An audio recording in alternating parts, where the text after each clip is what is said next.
Good morning. I'm going to be sharing our inspirational vitamin from Psalm 139, and I think this verse is a perfect verse to share on the heels of Mother's Day, which was yesterday. So read with me starting in verse 13. For you formed my inward parts. You wove me in my mother's womb.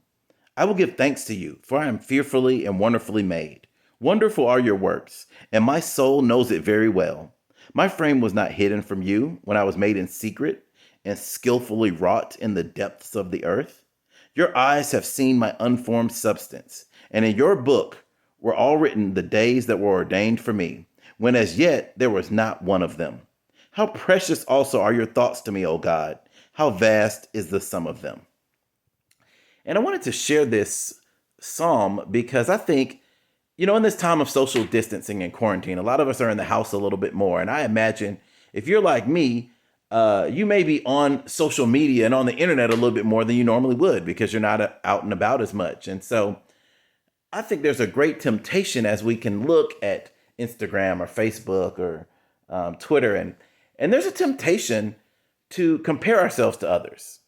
We live in a society of we get our feel goods based on the number of likes we get on a photo or the number of followers we have on our social media account. And the pictures and the things that people can put up on Facebook are generally often only just the good parts. And it can be very tempting to look at someone else and say, I wish I had that.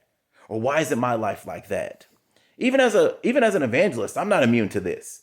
The thoughts of how many people tuned into that church's live stream, or how many followers listen to that minister's daily devotional. Those thoughts, I have to fight those thoughts as well. And it's one thing to see somebody else, and if they're doing something well, to say, man, that's worthy of imitation, or I'd like to do some of those same things that they're doing with their organization or their family or their church. And it's another thing to start to feel inferior or even superior based on something that you see. And so the reason I wanted to read this psalm is because it says here that, man, God knew us before we were born, and we are fearfully and wonderfully made. Each of us is a unique individual. Nobody else has your fingerprint. Even if you're a twin, nobody else has the same fingerprint as you. God uniquely made a you.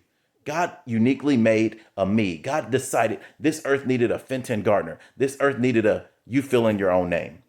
And so I want to encourage you today to not compare yourselves to anybody else, but to get your joy and security from who Jesus is and what he did for you. Even in Galatians chapter 6, it explicitly says, don't compare yourselves to others.